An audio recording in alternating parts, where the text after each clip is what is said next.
What's going on? We got you in the Impala today. Testing out a couple of mounts I got here on the iPhone 11 Pro Max on one of the suction mounts I got for free from that little Facebook marketplace ordeal I had when the seller advertised two Ulanzi or VGM lights with the two Ulanzi stand / MT8 tripods, and it ended up not being that at all. It was a VGM, but it had no stand or tripod. It was the suction cup mount and a cheap ball head, kind of like the small rig one, but not as good quality. So that's what I'm using now. So I got two lights on and the interior lights on the Impala to try to light it up. So I also obtained, I had a Facebook Marketplace score the other day. Was it Friday? Saturday. So I went to San Leandro, California, picked up a small rig clamp mount, just like the AliExpress. It's not even a word.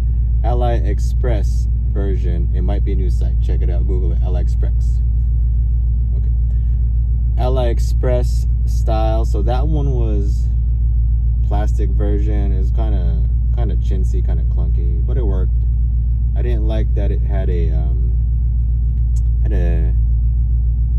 was geared and you with a detent and a spring, so you pull it up and you can turn it, but it seemed loose. To try to mount a camera on that wouldn't be ideal, but with a light it really doesn't matter. Right now, right here, you might be able to see it. So that plastic mount is clamped to the steering wheel with the newer light, and then on that side I got the light I got from the deal with the suction cup mount for free, which is the VGM bicolor light. So it's 6500 to 32.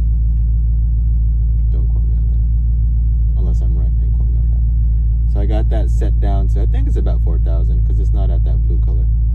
So I got that on the small rig. The small rig versus the AliExpress version is way better. Like, it's aluminum, everything feels tight.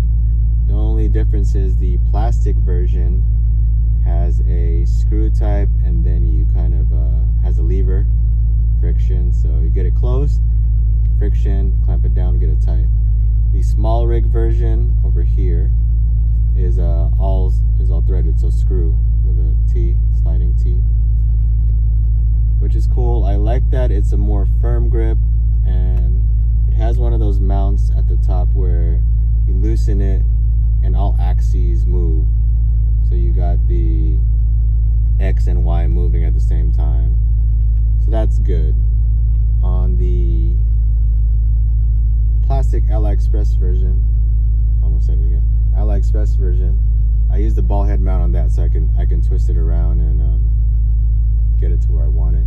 And it does have the same feature where you loosen it and everything turns. The X and Y moves too, but it doesn't feel as solid. But both have their places, so I'm using both right now. I can probably use it as the holder for the phone, but right now I'm doing a suction cup mount because I have the suction cup mount. I said it right, believe me. Suction cup mount. So that's all good right now. Trying it out since I wanted to make a video and I needed to warm up this car and charge up the batteries. So killing two stones with one bird. Alright, so what did I notice? I noticed in the last video I made about the batteries that I made a lot of mistakes, but that's what I do because I'm a professional. And those videos are made on the iPhone 11 Pro Max, but I did notice that when I use the DJI OM4 gimbal stabilizer, it looks a lot better. The dynamic range and everything, the background looks better because, which I forgot to mention in the video, use the DJI OM4 app.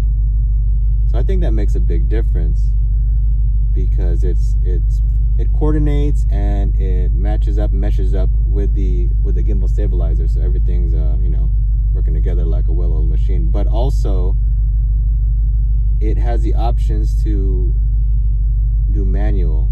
I was on auto, but the good thing about that app is when you go on manual, you see all the settings. So on auto, it adjusts for ISO, shutter speed. So I think that's what helped the background on that one better. Because when I did it before on the selfie stick only and the iPhone's video recording, same. Now I don't know, because you can change. You can go from 24, 30 to 60, I believe. No, it wasn't. It was 720, 1080, I think. And I have to make sure I'm on 1080. But anyways, it looks a lot better when I use the DJI app, and I think it's because of the settings that it does. It adjusts for ISO, whatever you want to call it, and shutter speed. Because I did manual one time and it was pretty dark, like the background wasn't right. But that's cool. So whenever I'm not on the Canon, because sometimes I can't use the Canon. Like I like the Canon, but in low light, it's pretty much, it's too grainy. Even though I mess with the settings, I don't think the technology can keep up. I might have to have like a floodlight to light everything up. On the iPhone, I noticed on that night shot on that video, it was okay, depending on what I watched it in. If I was on Wi-Fi, there was options on YouTube to make it at 1440 and up. Other times it was at 1080, and sometimes when I was watching it was at 720, 480, 360, and it looked bad.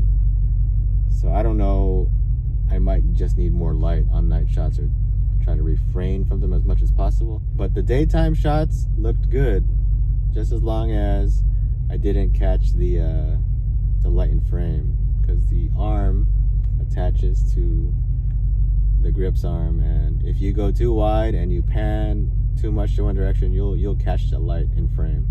So that's a learning lesson right there. But other than that, I like how it looks. I'm still gonna work on the Canon Rebel T2i as my camera, because you can adjust. If only they could have more bokeh in the iPhone 11 Pro Max, that'd be great. But I still like the bokeh with a 1080, even if it's 4.5, 24 millimeter. You get that 2.8. I like that. Looks a lot better. But the stab is not there unless I use the Roleno stabilizer, which is heavy. But I'm gonna keep pushing on that, and hopefully I can make it work.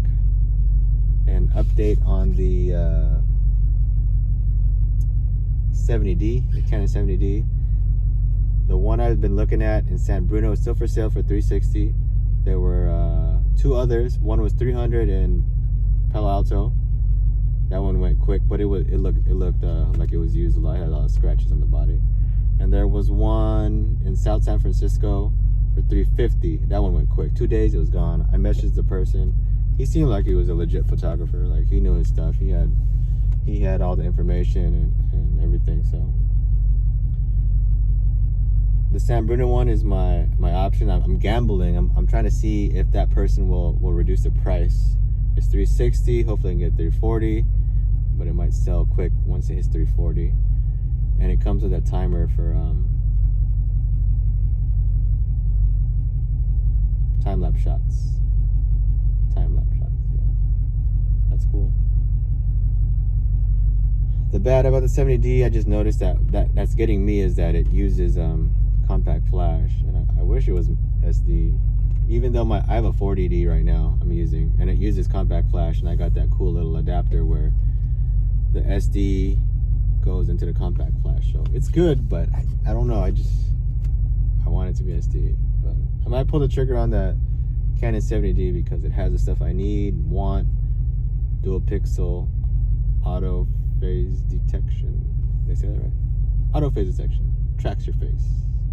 Unlike the T2i and even the T3i, the T4i, T5, T6. It does not have that. Only the T7i, which I really want, and the 70D has. So yeah, we'll cut it here. All right, thanks for watching. Hopefully I get a different DSLR or mirrorless. You'll know because I'll post a video. So all right, thanks for watching. We'll catch you on the next one.